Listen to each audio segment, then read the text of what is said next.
British television strikes once again. Instead of having a normal conversation, they have a debate. Instead of trying to gain more information and understand what Israel's trying to do, they try to pressure Israel and Israel's advocates on live TV. This is Jonathan Conricus on the BBC. Again, having to deal with Hamas talking points. Check it out. The retired Lieutenant Colonel Jonathan Conricus, a former IDF spokesperson, senior fellow at Foundation for Defence of Democracies and the co-founder of Bottom Line Media. Thank you for joining us, Jonathan.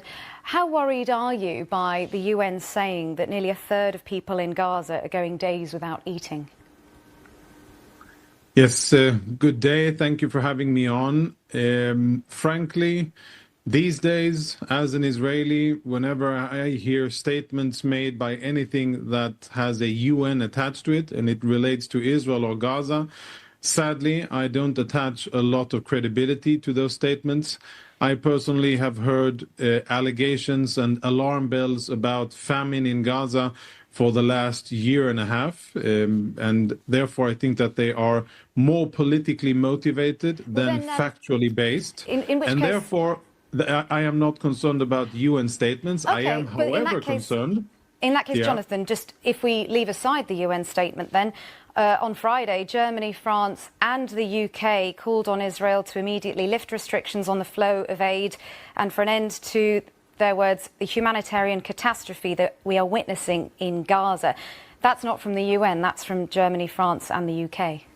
Indeed, and that is indeed very worrying. I think that statement and the previous statement of 27 countries that said something similar, and the French future recognition of a Palestinian state, I think those statements cost Israel the ability to reach a ceasefire.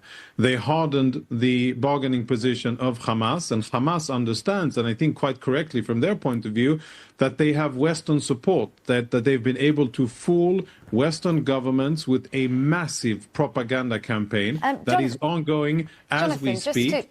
And what that means is that Hamas saw the situation. I don't even think that they actually fooled the Western governments. I'm just going to cut in here. I think that actually they look at it like our constituency doesn't like Israel, so let's not like Israel.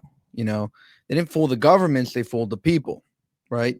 I don't think Macron cares about Palestine. I just think that, French people are probably anti-Israel. So he feels like, okay, I got to go with the mob or else I'm going to get unseated. And said, well, let's go for higher Jonathan, and harder. can I just ask you something on what you said there? Why do you feel that countries such as Germany, France and the UK expressing concern for a humanitarian catastrophe is the same as supporting Hamas? I mean, this is concern for civilians who are starving. Yes, because the bottom line is what matters, and the bottom line is that, in my mind, the concern is justified, and the concern for civilians, women, children, elderly is justified, and as a human being, I am concerned about them as well, even though they support my enemy. So However, what do you think needs to be done then, Jonathan? Hold on, but let me just complete the answer. However, the issue here is who bears responsibility for the situation. In my mind, when countries blame Israel and put pressure on Israel about the situation, they are doing Hamas a service and they are doing Palestinian civilians a disservice. Because let's be honest about this. The situation in Gaza is Hamas's doing. It cannot be undone by anybody but Hamas. Israel has a duty under international law to ensure that aid gets to civilians. The war won't end until Hamas is defeated. There might be a ceasefire. I hope there is one, because I want to see Israeli hostages return to their families. But at the end of the day, after a ceasefire, we will unfortunately have to go back to war, because that is what the other side wants. And I think it's tremendously dishonest and frank and really unhelpful for governments around the world to be piling pressure on Israel when they're not acknowledging the situation of who it is we have on the other side.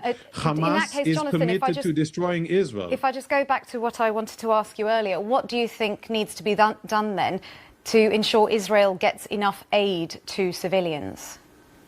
So first order of business would be to demand of UN and other affiliated organizations to stop boycotting Israeli humanitarian efforts and to start working with Israel. I think missing from the very long and elaborate and emotional piece, very biased piece that Jeremy just showed, was the part that the UN has been refusing to cooperate with Israel. Why do you and think that there were images of skeletal I'll children? explain. How Yes, is that biased? Why? Because they're cherry-picked, and a very important part of the story wasn't covered, and that is that there are about 900 truckloads of goods, of food, fuel, and even baby formula that have been delivered to Gaza. How does one So explain if you let me, without interrupting, I will explain.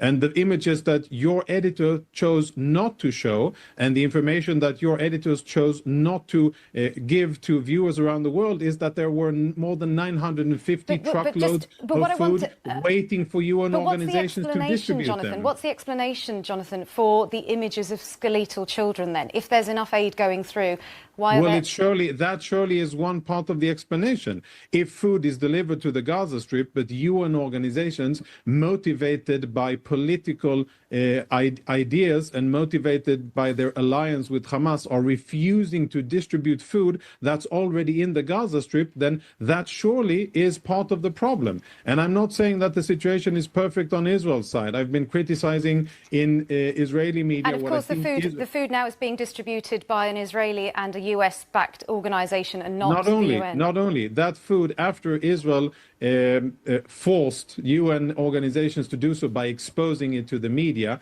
and by showing hundreds and hundreds of pallets of food standing in the Gaza sun and waiting to be picked up by UN organizations that have been boycotting Israel for it. Now they're finally starting to distribute it, and they're distributing it through their regular channels, which, by the way, isn't very good, because those channels, some of them, almost all of them, are contaminated with Hamas operatives, and Hamas uses the international humanitarian aid as leverage over the population.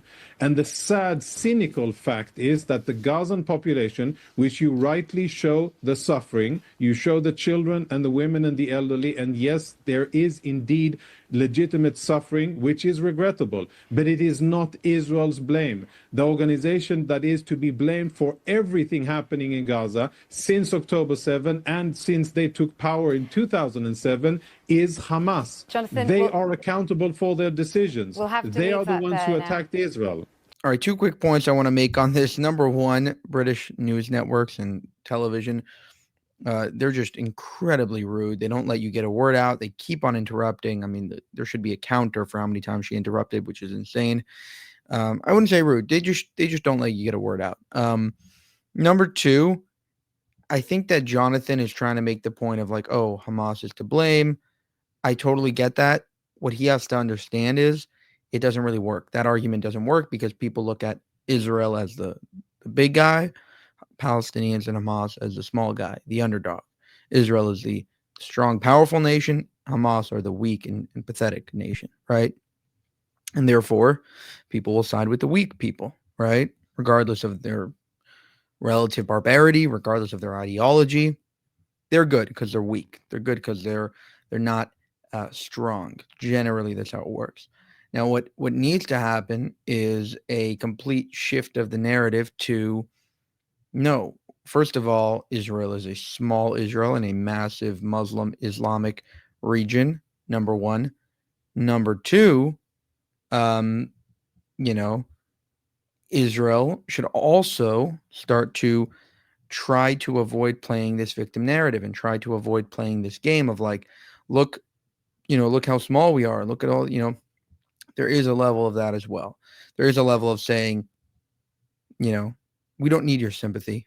We don't need the world to continuously, look at us and say, oh, look at the Jews. Oh, all this other stuff. We'd rather be feared than loved. And there is a power in embracing this pariah role that they've assigned for us, this villain role of the bad guys. There is something to that, because look at the Arab nations around us. They don't get any condemnation from the UN.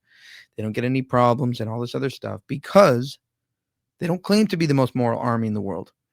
They don't actually care about civilian casualties.